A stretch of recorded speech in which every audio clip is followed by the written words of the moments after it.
بسم اللہ الرحمن الرحیم۔ معزز خواتین و حضرات،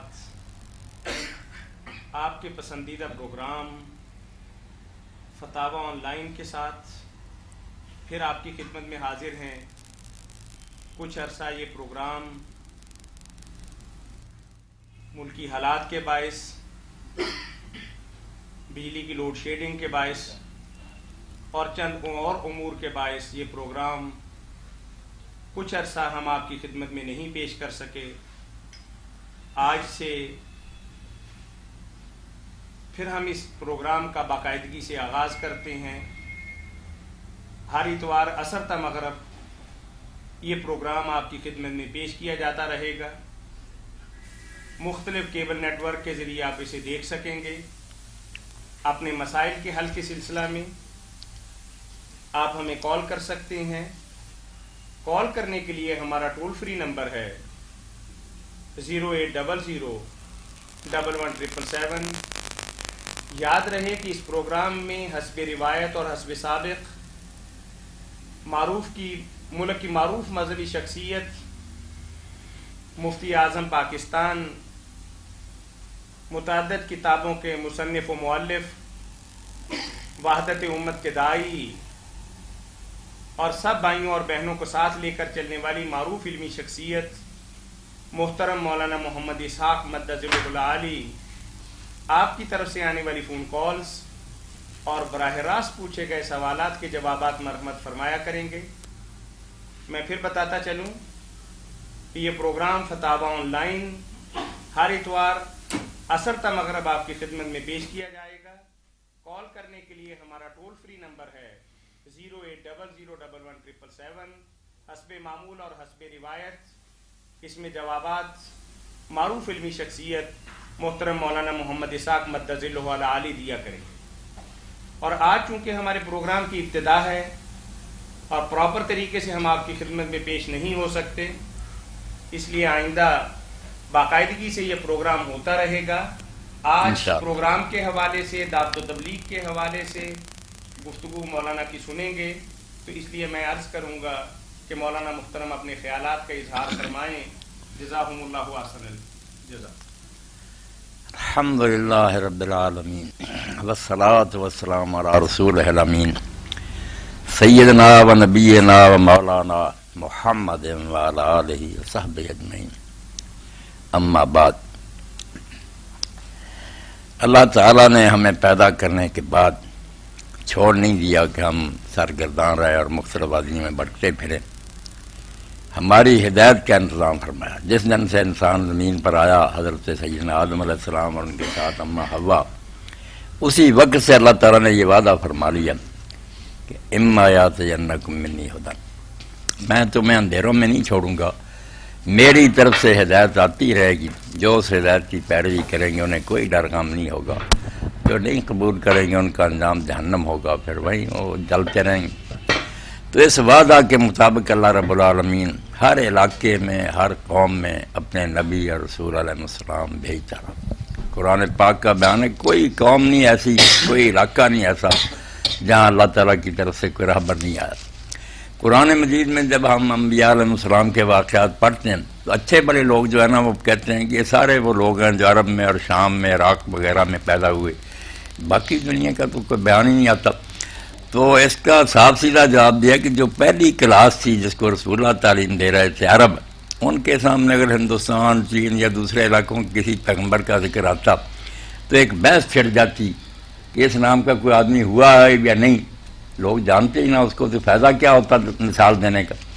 مثال ہمیشہ وہی مفید ہوتی ہے جو استاد طالب علموں کی معلومات میں سے دے کہ آپ لوگ جانتے ہیں نا کہ وہاں کیا ہوا تھا، پھر دل میں اثر کرتی ہے۔ اگر ایک گمنام شخصیت کا ذکر شروع کر دے تو بحث ہی شروع ہو جائے گی، ہوئی بھی ہے یہ بات نہیں۔ اس لیے جن قوموں کو لوگ جانتے تھے، ان کے علاقوں سے گزرتے تھے، ان کی گری پڑی بستیاں دیکھتے، قرآن نے صرف ان کا حوالہ دیا، مگر یہ بات بتا دی کہ کوئی علاقہ نہیں رہا، کوئی قوم نہیں رہی جہاں اللہ کی طرف سے رہبر نہیں آیا۔ اور یہ بات بھی اللہ تعالیٰ نے بیان کر دی کہ جو رسول آیا نا بلسان قوم، اسی زبان میں کتاب لے کر آیا جو اس قوم کی زبان تھی۔ یہ سلسلہ چلتا رہا اور آخر میں معاملہ سید کائنات فخر موجودات حضرت محمد رسول اللہ صلی اللہ علیہ وسلم تک پہنچا۔ پہلے علاقوں کے نبی ہوتے تھے، قوموں کے، ان کا زمانہ بھی محدود ہوتا تھا، نیا نبی آ جاتا تھا، مگر اللہ نے رسول کریم علیہ السلام کے ذریعے ایک ایسا دین دیا جو ساری دنیا کے لیے بعثت الی الناس عامہ، فرمایا سارے نبی اپنی قوموں کے لیے آتے تھے، میں سب دنیا کے لیے آیا، اور زمانہ بھی آپ کا قیامت تک اللہ نے لمبا کر دیا کہ اب کوئی نیا ہادی نہیں آئے گا۔ اب سے لے کر قیامت تک حضور نے اس طرح دو انگلیاں ملا کر کہا کہ جس طرح ان میں کوئی درمیان میں کوئی شے نہیں، میں اور قیامت اس طرح، اب میرے اور قیامت کے درمیان کوئی نیا رہبر نہیں ہوگا، میرا ہی دین قیامت تک چلے گا۔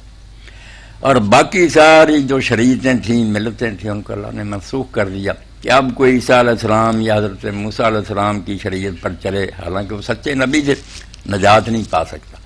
اب صرف ان لوگوں کے لیے نجات ہے جنہیں پتہ چل گیا کہ محمد مصطفیٰ صلی اللہ علیہ وسلم آ گئے، آپ کی پیروی کی، پھر وہ جنت میں جائیں۔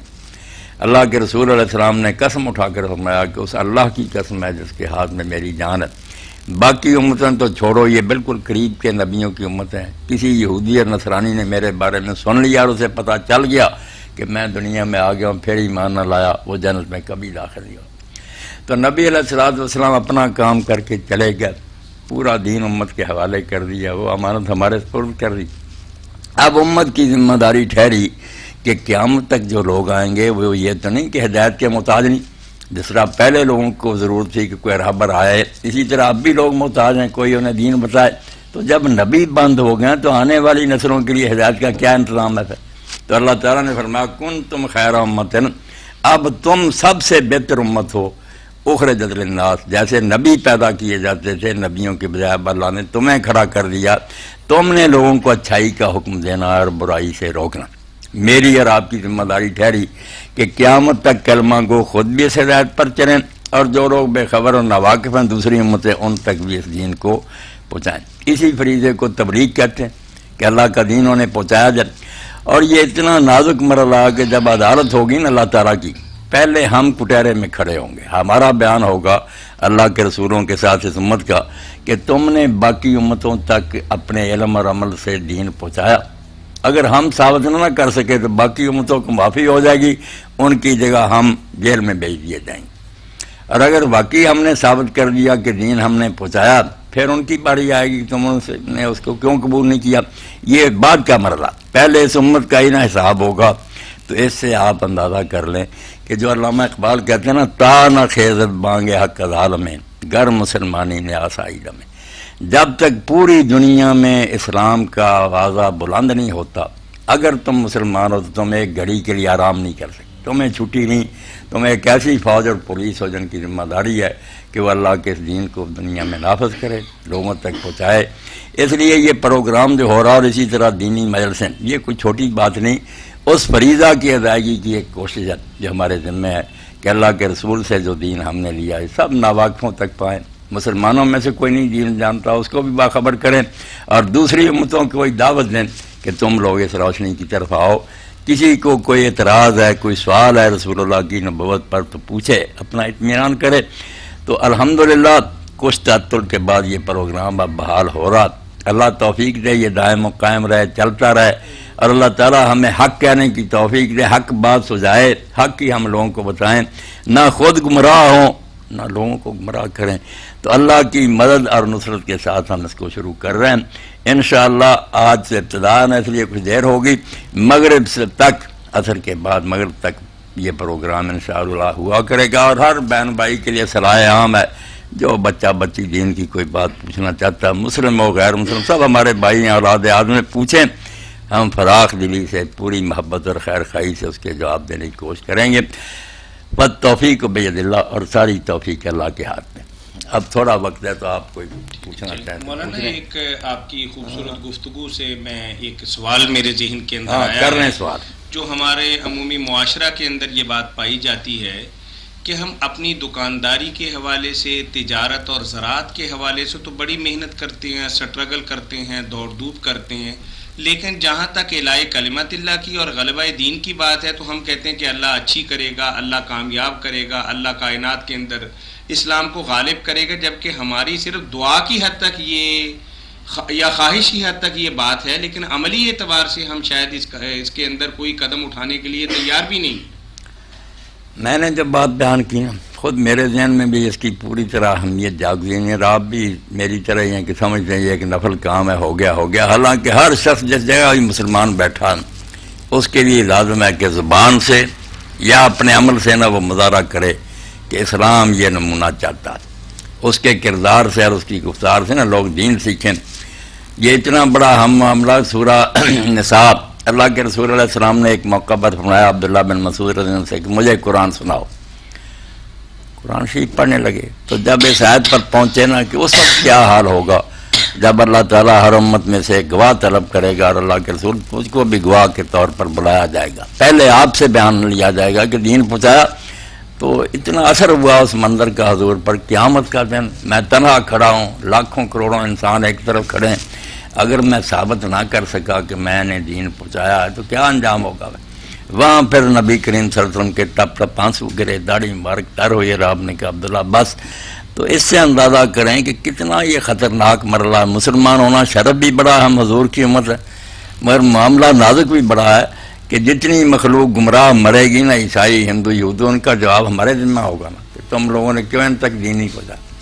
اس لیے اللہ کے رسول علیہ السلام کا دین جو ہے نا، اس کو آگے پھیلانا عمل سے ہو، سب سے زیادہ بہتر تو عمل سے ہی ہے۔ حضرت امام جعفر صادق فرماتے ہیں کہ لوگوں کو دعوت دینے والے زبان سے نہ بنو کہ باتیں بہت اچھی کرو، اپنے عمل سے بنو۔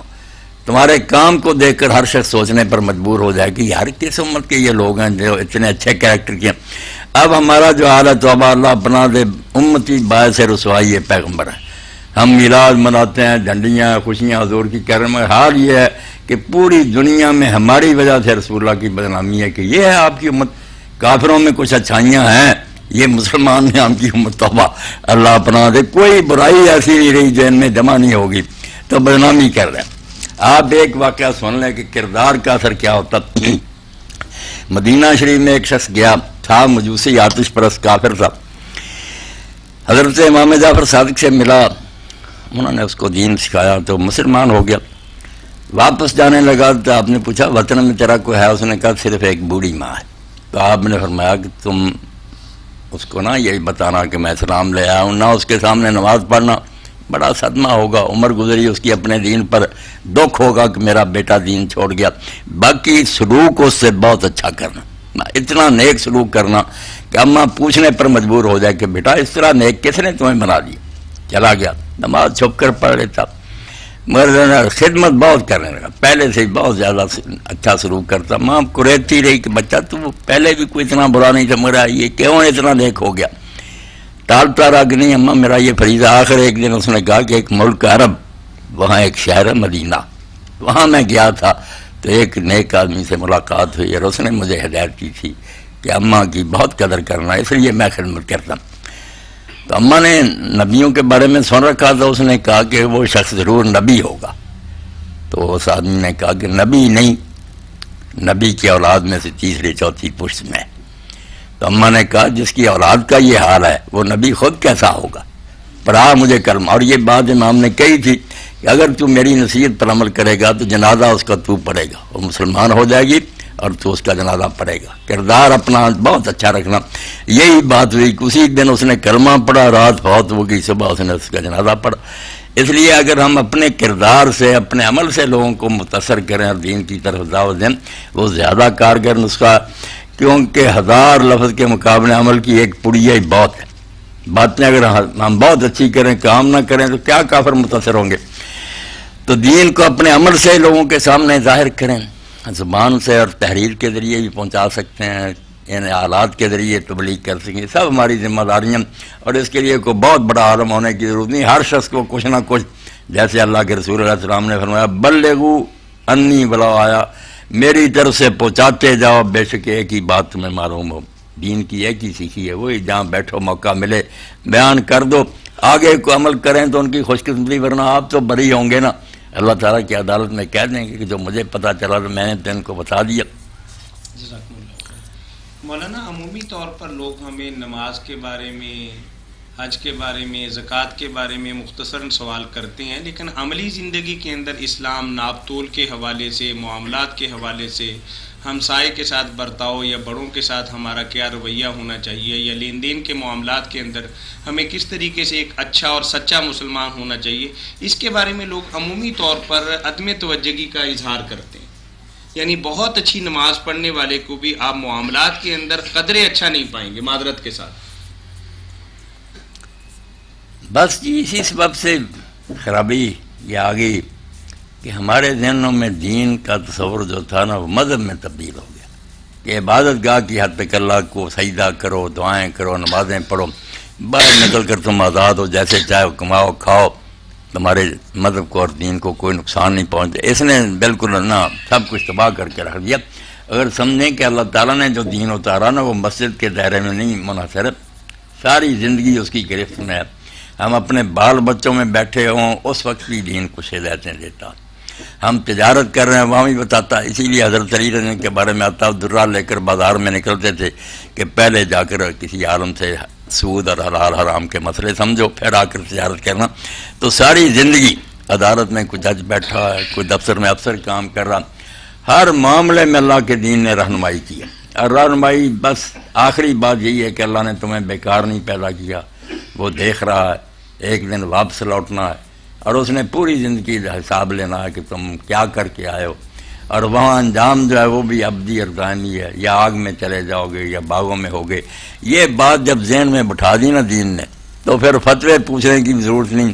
کسی جگہ بھی آدمی کام کر رہا ہوگا یہ بات اس کو قابو کرے گی کہ خدا دیکھ رہا ہے، بندوں کے سامنے تو بہانہ بنا سکتا۔ وہ واقعہ جو امام غزالی رحمۃ اللہ نے لکھا کہ بغداد کا بڑا دربار تھا، بازار تھا۔ بغداد اس زمانے میں دارالسلام تھا، ساری دنیا کا دارالحکومت مسلمانوں کا، اور ترقی کے لحاظ سے بھی بہت اعلیٰ ترین شہر تھا، چشمے، باغات، محلات، بارونق شہر۔ تو بازار میں ایک خبیث لڑکا نا ایک بچی کو تنگ کر رہا تھا۔ اب بہت لوگ دیکھ رہے تھے مگر پرے کھڑے تھے، کوئی اس کو روکنے کی ضرورت نہیں کرتا تھا، اس کی بدماشی کو لوگ جانتے تھے۔ اتنے میں اللہ کے ایک ولی وہاں سے گزرے، انہوں نے لوگوں سے پوچھا یہ کیا ہنگامہ، جب بتایا تو وہ پاس گئے اور اس کے کان میں ایک بات کہی اور چلے گئے۔ وہ لڑکا بے ہوش ہو کر گر گیا، لوگوں نے اس کو اٹھایا، سنبھالا، تو اس نے لوگوں سے پوچھا کہ یہ آدمی جو تھا کون تھا؟ تو لوگوں نے کہا کہ تم نے سنا ہے نام شہر کے ایک آدمی کا، بشر بن الحارث الحافی؟ اس نے کہا نام تو سنا کہ وہ اللہ کے بڑے ولی مگر دیکھا نہیں میں نے۔ انہوں نے کہا وہی تھا۔ تجھے کیا کہا؟ اس نے کہا میرے کان میں صرف اتنی بات کہی کہ تو کیا کر رہا ہے اور تیرا خدا تجھے دیکھ رہا ہے، وہ کچھ تو کر رہا ہے خدا اس کو دیکھ رہا ہے۔ 7 دن بخار میں مبتلا رہا، اس نصیحت سے فوت ہو گیا۔ اتنا اثر ہوا کہ خدا کو حساب دینا جیسے کوئی بات چھپی نہیں ہوگی۔ ساری باتوں کی بنیاد اور جڑ یہ عقیدہ اور ایمان ہے، یہ درمیان سے نکال دیا جائے نا، اسلام کی عمارت دلام سے گر دے، کچھ نہیں رہے گا۔ آپ واز کریں، کتابیں پڑھیں، صرف باتیں رہ جائیں گی۔ یہ ایمان بالآخرت جو ہے نا کہ اللہ کے سامنے جا کر زندگی کے ایک لمحے کا حساب دینا، وہاں نہ کوئی سفارشی ہوگا، نہ کوئی حمایت حاصل ہوگی، کوئی مدد کو نہیں آئے گا، بلکہ قرآن کہتا ہے جو سب سے قریبی ہیں، بیٹے، بھائی، ماں، باپ، سب تو اس سے بھاگ جائیں گے، تجھے دیکھ کر فرار کی راہ اختیار کریں، تو اتنا پھنسا ہوگا۔ اس لیے ڈر اس وقت سے کہ جب کوئی تیرا مددگار نہیں ہوگا اور اللہ کا عدل ہوگا یا تیرے عمل ہوں گے۔ یہ عقیدہ اور ایمان پیدا کرنے کی ضرورت ہے۔ سب سے زیادہ سوال بھی اسی بارے میں کرنے چاہیے، اس سے پھر نمازیں بھی ٹھیک ہو جاتی ہیں، کاروبار بھی ٹھیک ہو جاتے ہیں، افسر بھی ٹھیک کام کرنے لگتے ہیں۔ اس کو نکال دیں تو کرپشن ختم ہی نہیں ہو سکتی۔ 1000 نسخہ آپ آزما لینا، جیسے نعیم صدیقی مرحوم نے کہا تھا، حکیمان معیشت اپنے نسخے آزما دیکھیں، علاج تنگی آدم بجوز ایمان نہیں ہو۔ ایمان نہیں پیدا کرو گے نا، جتنا جی چاہے ان کو پڑھا لو، لکھا لو، محلے یونیورسٹیاں اور کالج بنا دو، ڈگری اور کرپٹ ہی پیدا ہو، ایسے بے ایمان ہو گئے، ہر قانون سے بچنے کے لیے کوئی راہ نکال لیں گے۔ جزاکم اللہ احسن الجزاء۔ ابھی آپ کے سامنے مفتی اعظم پاکستان محترم مولانا محمد اسحاق مدظلہ العالی سوالات کے مختصر جوابات مرحمت فرما رہے تھے۔ اس خوبصورت موقع پر میرا دل کرتا ہے کہ میرے بھائی محمد جاوید ناصر، جنہوں نے اس سارے پروگرام کو دوبارہ مرتب کرنے کے بارے میں اور اس کے تمام تر انتظامات کے بارے میں بہت کوشش اور کاوش کی ہے. اللہ اس کے مال و جان کے اندر برکت عطا فرمائے، اور جو دوست و احباب کی سلسلہ کے اندر اپنی کوششیں اور کاوشیں فرما رہے ہیں، اللہ اسے بھی صدقہ جاریہ کے طور پر قبول و منظور فرمائے. ہم خاص طور پر شکر گزار ہیں اپنے مربی کے اور محسن کے اور ممتاز عالم دین کے، کہ میں بعض اوقات یہ سمجھتا ہوں کہ اللہ جانتا ہے کہ اگر مولانا جیسی عظیم ہستی ہمیں نہ ملتی تو شاید دین کی بے شمار راہیں ہمیں نظر نہ آتی. اور مولانا ایک ایسی ہستی ہیں، منہ پہ بیٹھے ہیں، مطلب تعریف تو نہیں کرنی چاہیے، لیکن یہ ایسی تعریف نہیں ہے کہ جس کے اندر کوئی مبالغہ ہو یا الفاظ کی کوئی مطلب رنگینی ہو. میں یہ سمجھتا ہوں کہ جب بھی مولانا سے ہم نے عرض کیا کہ مولانا یہ مسئلہ آ گیا ہمیں درپیش، شاید بٹن دبانے میں دیر لگی ہو، جواب آنے میں دیر نہیں لگی. ہم دعا کریں گے کہ اللہ تعالیٰ ہمارے بھائی کی عمر کے اندر برکت کے ساتھ ساتھ خود مولانا کی عمر کے اندر بھی برکت عطا فرمائیں اور سب بھائیوں کو اجر عظیم عطا فرمائے. فتاوی آن لائن اسلامی تعلیمات کا پروگرام ہر اتوار عصر تا مغرب آپ کی خدمت میں پیش کیا جاتا ہے اور پیش کیا جاتا رہے گا انشاءاللہ العزیز. آپ بھی اپنے مسائل کے سلسلہ میں ہمیں کال کر سکتے ہیں. میں اب مولانا سے گزارش کروں گا کہ وہ جاوید بھائی کے لیے بھی، خود اپنے لیے بھی اور ہمارے لیے بھی، اور اس مبارک سلسلہ کو قائم و دائم رہنے کے سلسلے میں اللہ سے دعا کریں کہ اللہ اس کو قائم و دائم رکھے اور ہماری نیتوں کے اندر اخلاص عطا فرمائے. الحمدللہ رب العالمین والصلاة والسلام علی رسولہ الکریم سیدنا محمد وآلہ واصحابہ اجمعین. اللہم وفقنا لما تحب وترضى واجعل آخرتنا خیرا من الاولی.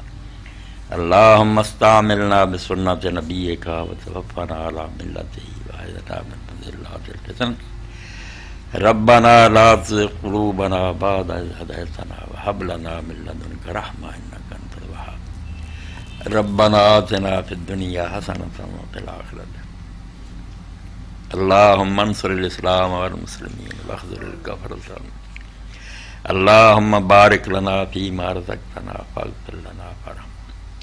وصلى الله تعالى على خير خلقه سيدنا محمد وآله وصحبه أجمعين. آمين يا رب العالمين. جزاكم